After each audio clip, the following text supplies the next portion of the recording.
All right, good morning, afternoon, or evening, depending on where you may be. Thank you for standing by and welcome to today's Tivoli User Community Webcast. Our topic for today is 9 ZOS commands to help perfect your automation. All phone lines are currently in a listen-only mode, and later there will be a question-and-answer session with further instructions being given at that time. You may ask a question at any time during the presentation using the chat window located in the control panel. Questions will be answered at the end of the presentation with the rest of the Q&A. Now, today's session is being recorded, and you'll be provided a copy of today's materials following the call. Now I'd like to introduce our speaker for today. Stan Gilday is an Assistant Vice President of IBM Workload Scheduler and Z Scheduling Analyst for State Street Bank and Trust. He manages the administration and support of IBM Workload Scheduler for ZOS and iSeries AS400 systems with the responsibility of managing, testing, and evaluating functions and features needed for scheduling batch in a global environment.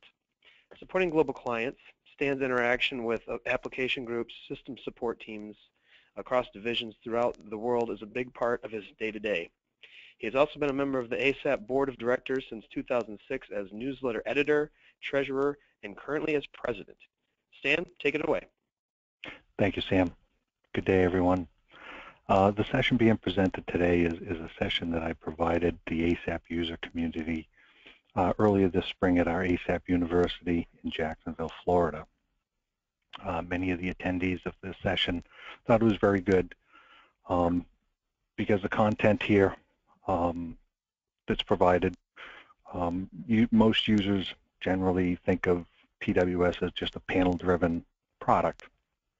But behind the scenes, there are also commands you can use through ISPF or SDSF to do some functionality that we'll go through later in the session.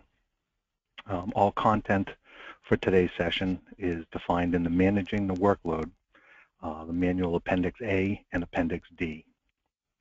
So as we go through this, I'll just like to bring a few points to everyone's attention.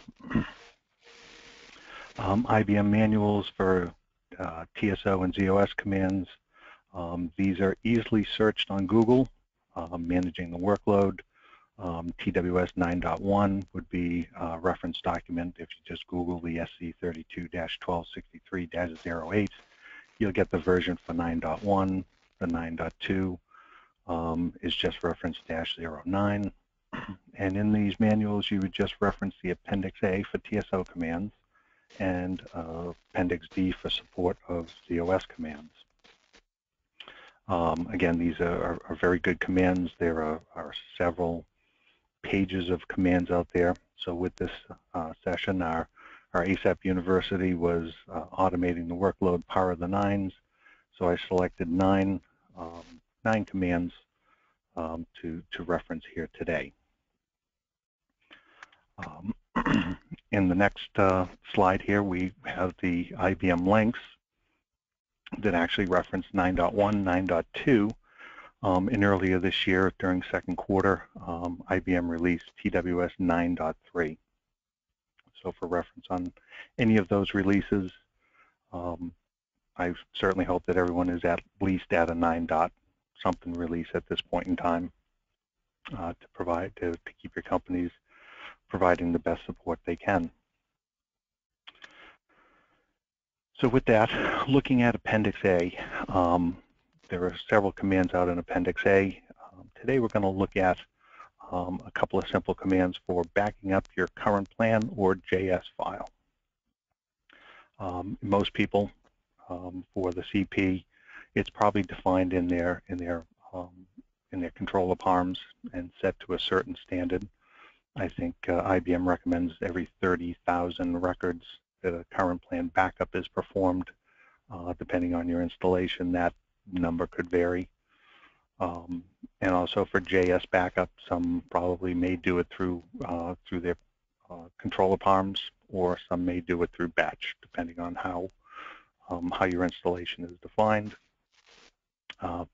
But if there's a case where your current plan isn't being backed up as often as it should, and you need to perform it, you can also issue a command for either current plan backup or a JS backup.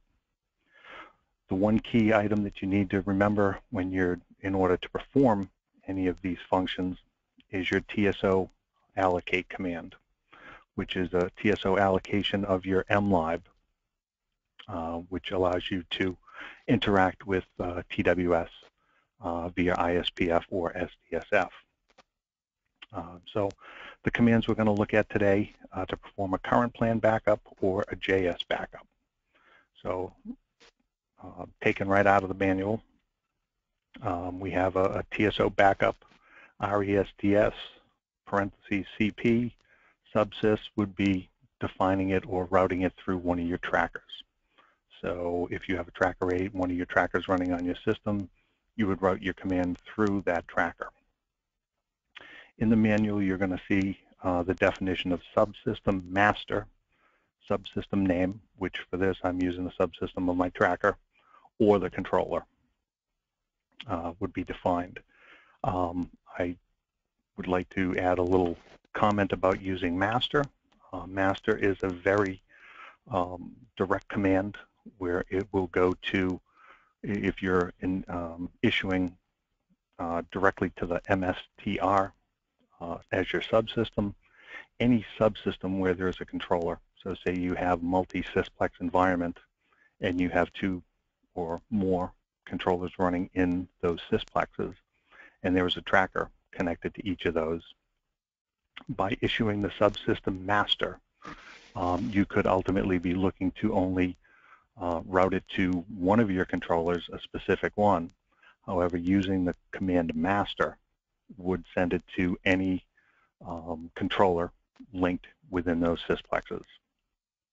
So the easiest way, or the simplest way to perform one of these commands is to send it to a tracker, so that it's only sent to a tracker that's communicating with that controller.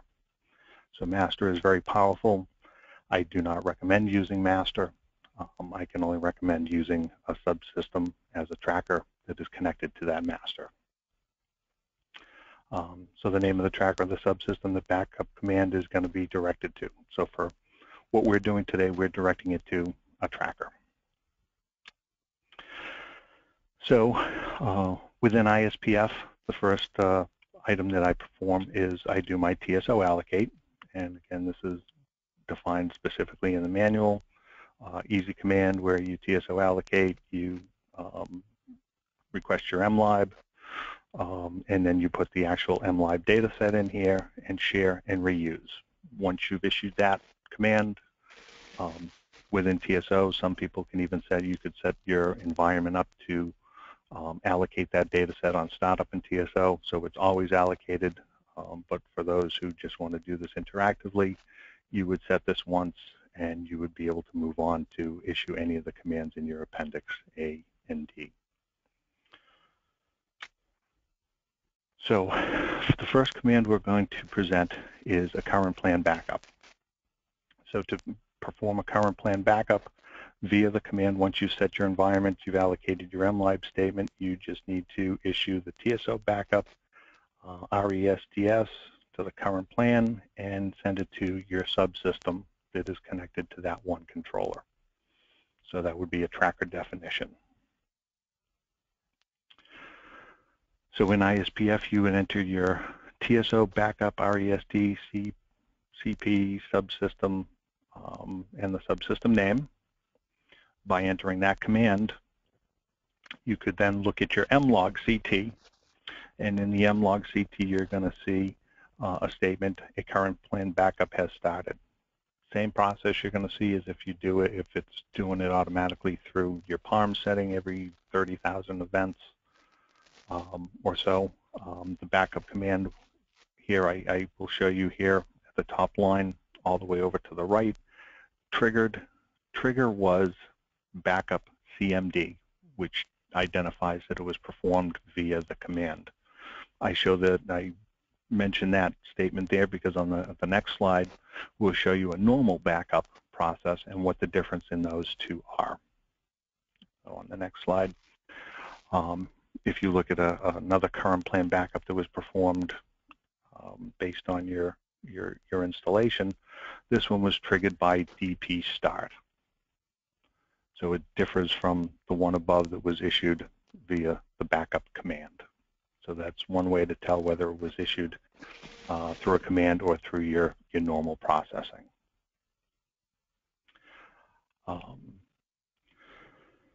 One other place you could look is also in your started task.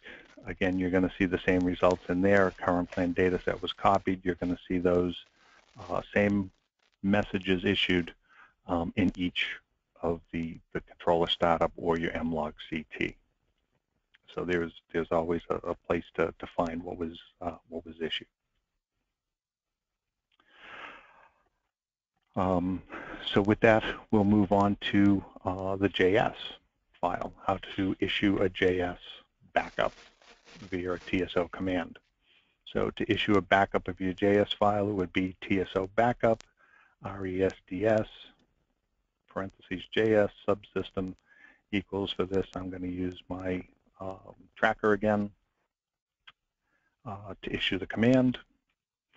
So again, I'll be back in ISPF, and I issue the command as mentioned in the manual. And in my mlog CT, in the highlighted box, we see JCL repository dataset will be copied. VSAM copied, or VSAM dataset was successfully copied, and it shows you current plan JCL repository of what you're currently using for a JS file. Again, some very simple commands that you can issue without having to,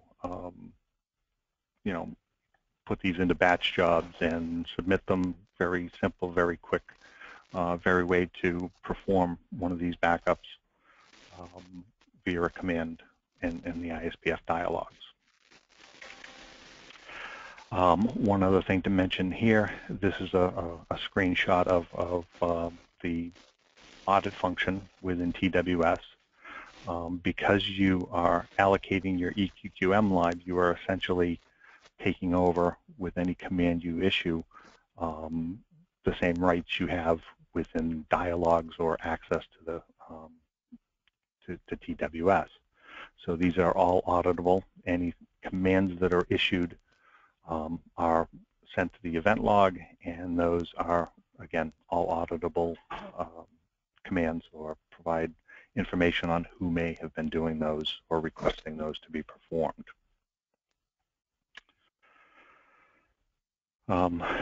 The next set of commands we can do listed in Appendix A is the JS UACT, or activate job submission, deactivate job submission.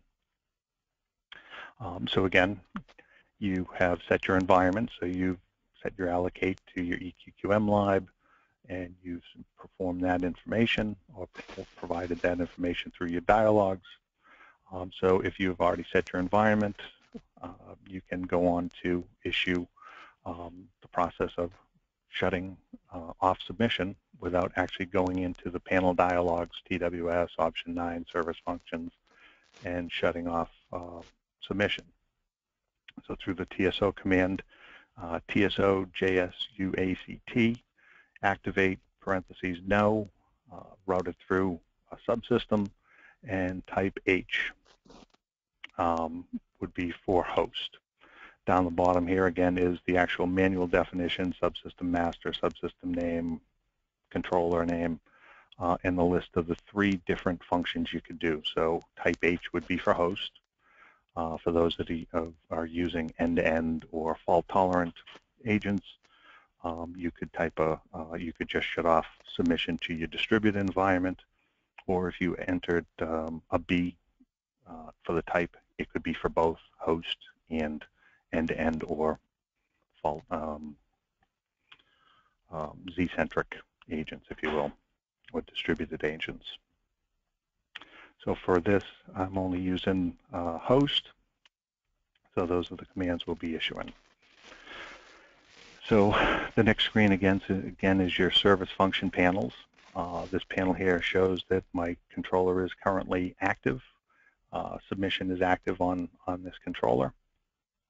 So by entering the command TSO JS UACT act no, which is basically shutting off submission, to a subsystem, which is going to be directed to master or the controller. And again, I'm doing my type of H for host. By issuing that command, if I look at the dialogues, it'll tell me that submission now is inactive. So basically, by issuing that command, anyone that is in dialogues or would look to see what the status of their submission is, they would see that the service function is set to inactive. Not only does it get logged in your mlog-CT, or anyone would be able to see it in the panels, it's also, again, logged in your mlog-CT, submit function inactive for host, Z-centric, dynamic, and remote engine workstations. So basically, this tells you in the mlog-CT that it was set to inactive.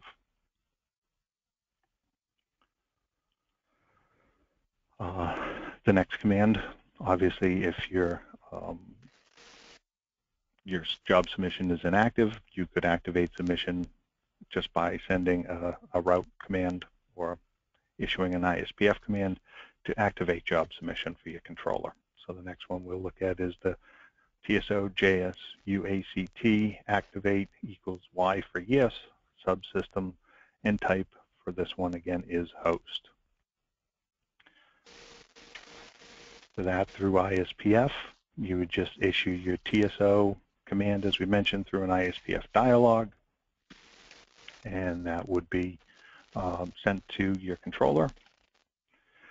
Again, it's also logged in your tracker in your mlog-CT to show that submit function for host Z-centric dynamic agent is active. So you're activated your controller by, or activated job submission by just issuing a command.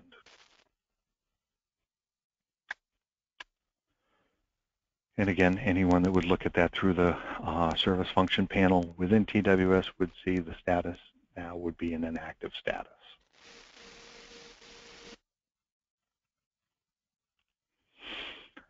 Some additional commands. Again, I only pulled out 9 of many from Appendix A. Some of the other ones, those using data store for bulk disk or operator info, opstat, srstat, wstat. There are additional commands to see statuses of those. So with that, these are just a few more commands. We're just going to take a look at a few of these. We're going to look at wstat. Wstat is basically workstation status.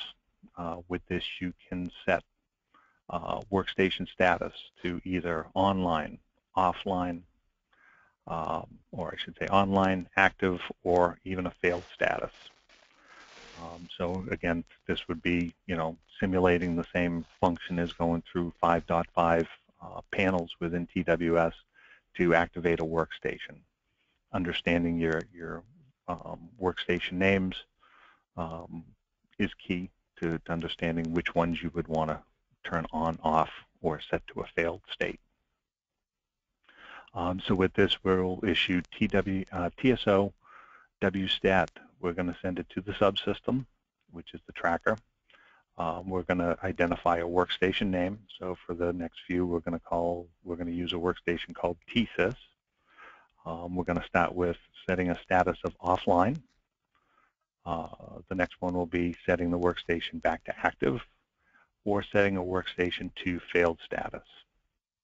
Again, the statements below here are directly related to or correlate to what's in the manual, where your subsystem could be any one of the 3 following categories. Again, your status could be active, offline, or failed. Your start operation would be restart. To restart operations on an alternate workstation.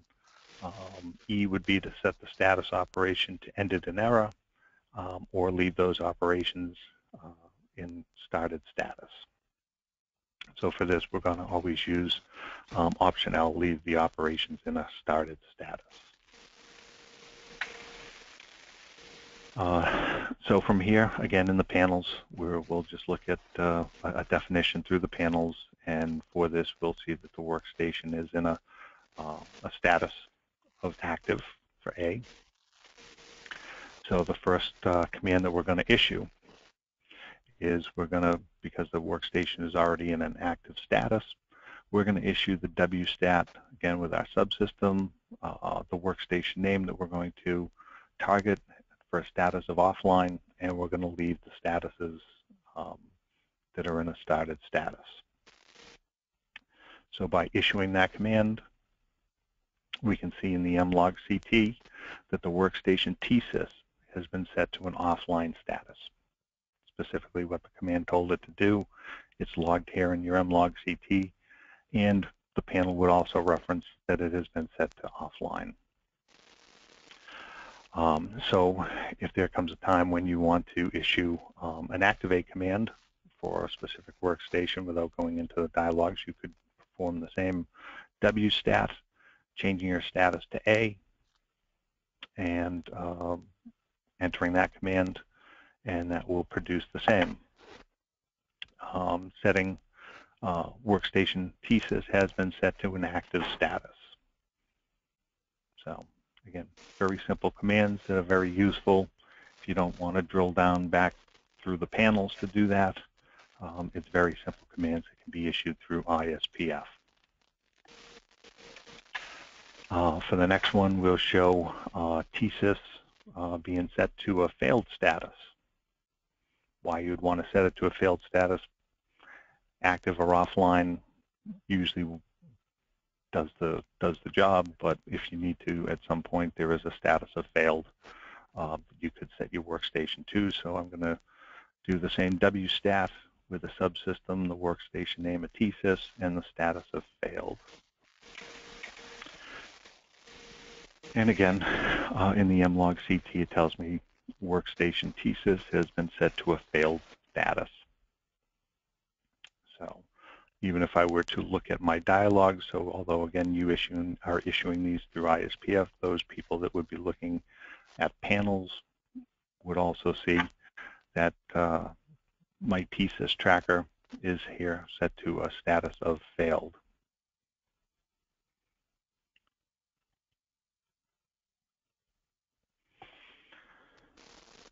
So again, with most of the commands that we've just performed, all the statuses or all the information is again logged to your event log. It's all also logged to the mlog-ct for viewing what has been requested by a user that has access to TWS. Again, only users that have access to TWS to perform these functions would have access to issuing these through ISPF. So depending on your level of security you have, will determine whether or not these commands can be issued by your authority. The next section we're going to look at is some commands or some display commands through Appendix D, support for ZOS commands, starting, stopping, canceling, modifying the scheduler. Again, we're just taking a small subgroup of what's listed out in Appendix D, and we'll review this. I've taken a couple here that are dealing with the no error list. We're heavy users of using no errors for no error lists for resolving jobs what we consider to be acceptable condition codes or failure messages. So we heavily utilize this. And again, it's good that everyone should review their appendixes. The appendix in the managing the workload, just there may be some commands, there may be other functions you're using that may provide support and commands through ISPF that you can use. So with this, with the next few slides, we're going to look at how to list the no error, how to view the no error, and how to update the no error. We're going to look at status of your controller and status of the controller and subtasks. So again, these are ZOS commands, not TWS commands. So with these, you have to define, your proc name and your modify option. The proc name is the controller or started task name that you are trying to communicate with. So modify options and commands to process. So here are the 5 commands that we're going to look at, again, which would be a list no error, and where I have member name would be the no error member name that you have defined for your no error file. Try the no error, which is basically doing a simulation of the no error table before you would actually load it. And the new no error is the actual update of your no error file with any changes that are being made. Again, the next one would be the status of TWS and the status of all subtasks related to TWS. So for the first command we're going to issue, you can issue this through SDSF, through ISPF, which is an F space, your controller name, the list no error, and the member name. Once you issue this through either SDSF or ISPF, you would look in your mlogct. The first 3 commands for a no error will all be listed in your mlogct file. And what you'd be able to do a find on is the modify OPC, comma, the list no error, and the name of the file that you're using.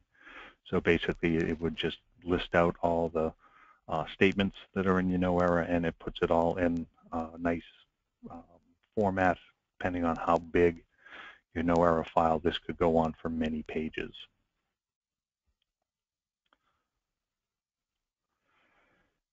So with that, once you've listed your no error, you've made modifications to your no error, the next command you could issue again would be try no error. So to do a perform trial of the no error statement to make sure that you're not missing any commas, or depending on how big it is, you're not missing any parentheses or any statements are delimited incorrectly. You could do a try of your no error. So again, it would be your F space, controller name, try no error, and in parentheses your member name for that no error file. Again, looking in your mlogct, you're going to see the command that had been issued, which is modify OPC, try no error T. And this is going to provide you a listing of your no error statements as they are defined. It's going to tell you any issues that it finds, but the key that you want to look for is down the bottom where it says return code for this statement is 0. Maximum return code for parameter member no error is 0. No error statement trial command has ended. So basically that's telling you that it's issued it and that it was successful.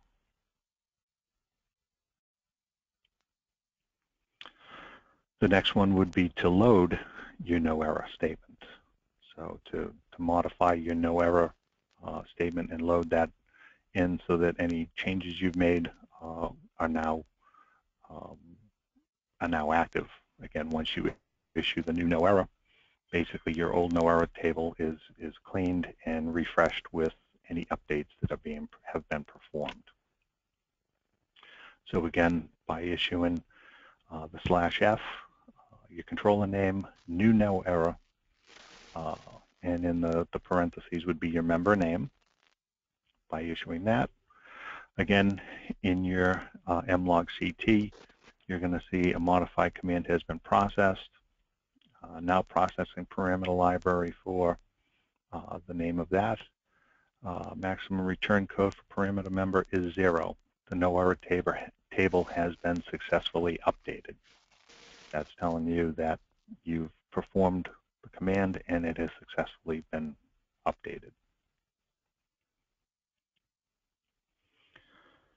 So up until now, the majority of, or I should say all of the commands that we've gone through have all been logged to your mlogct.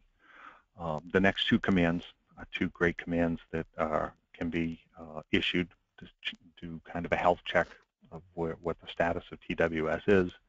These ones are generally logged in your system logs. So if you have the ability to look through the system logs, issuing these commands, you would find the results there.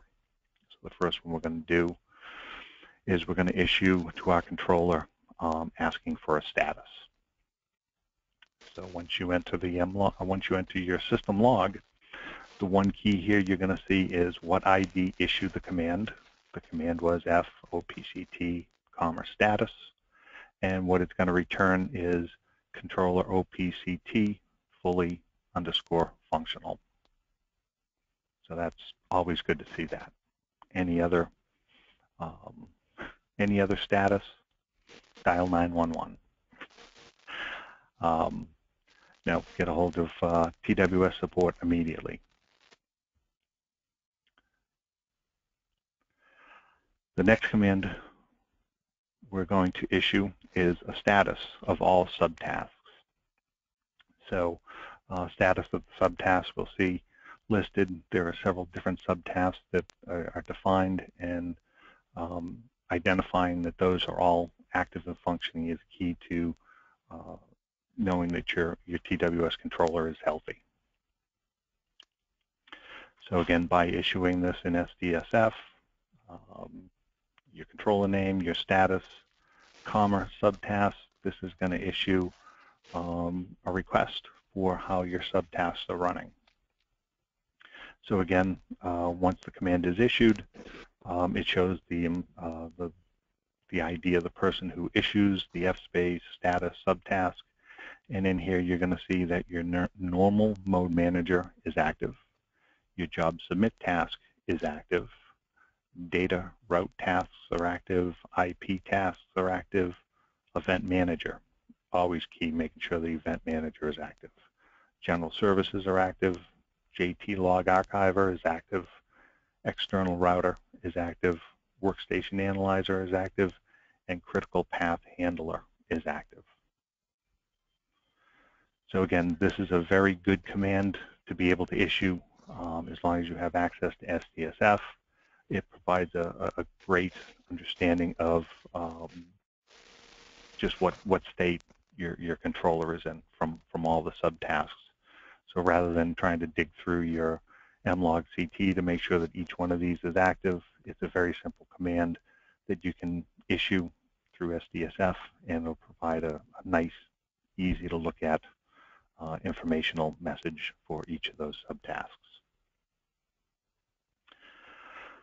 So that's about it for this session. We'll take questions in a moment. Just like to add a little bit more about ASAP and the organization that I'm part of. Basically, we're already lining up for 2016, where ASAP University will be providing another 5 days of pushing the envelope.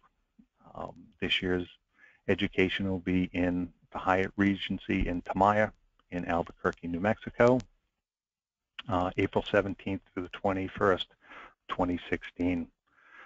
For anyone that's not familiar with ASAP, you could always go to our website, which is www.twsuser.org, and there's plenty of information about upcoming events, calendar events of things that are going on, additional webinars that we'll be presenting over the next few months, leading up to our ASAP University in April of 2016. So at this point in time, I'd like to turn it over to any questions that you have for the presentation or any questions about ASAP. Thank you, Stan. Just to reiterate for anyone that wasn't here at the very beginning, if you'd like to ask a question, you can do so using the chat window located in the lower right-hand corner of your screen. Gonna let a few of these pop through. Stan, do you need to perform the allocate of the mlib before each command is entered? No. Just entering that once would provide you the ability to continue through that obviously that TSO session. So basically, if you logged out or anytime you logged back in, you would have to. The only time you'd have to reissue that MLIB would be on a log out or log back in. For those savvy users that could allocate that MLIB at the startup of TSO, the TSO session, it would always be allocated, and they would have the ability to just issue the commands from that point on. Excellent. Are these the only displays commands you would recommend using? These are commands that are functions that I use in my environment. TWS has a vast number of different utilities and functions that every user may be using differently. I would recommend strongly that everyone review the Appendix A and the Appendix D in managing the workloads to understand what potential commands they could be using in ISPF or SDSF for their environments. Excellent. We are still on 8.5.1. Will these commands still work? Yes, they will. These commands have been around for many, many years. I don't know how far back the release was, but they obviously are still accessible in 8.5.1.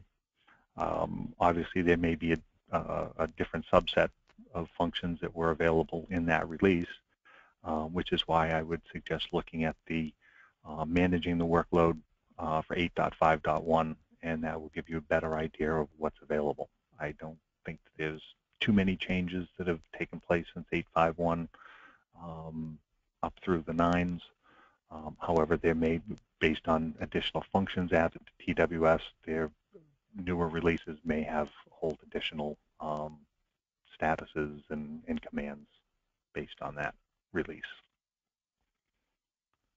Right. Can you allocate a new temporary data set for the MLIB, or is it only to point to the already existing one? Can you allocate a new MLIB? Well, I guess if whatever your installation or your controller is using for an MLIB would be the MLIB you would be defined for your controller. That's the MLIB you would want to communicate to or communicate with, or the version of the MLIB. Great. All right. Any other questions out there? Give it a few more seconds here, see if anyone else thinks of something else, but sounds like you might have covered everything possible, Stan. Okay.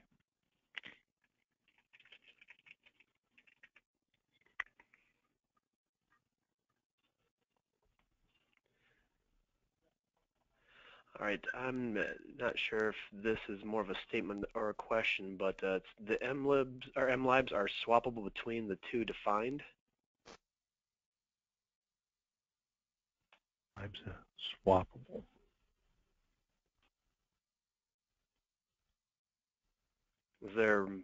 Was that more of a statement or a question, I guess?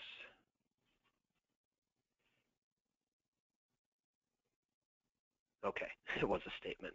Just wanted to make sure. Well, if there aren't any more questions, then thank you very much, Stan. We appreciate your time and the presentation. Thanks, everyone, for joining. Absolutely. And if any more questions do pop up after the presentation, we can work with Stan to make sure we get those questions answered for you. But thank you, ladies and gentlemen, for attending. As you exit the webcast, please take a few moments to fill out our post-event survey to help us improve our future events, and we truly appreciate the feedback. But this concludes today's conference. Have a fantastic day. Thanks, everyone. Have a great day.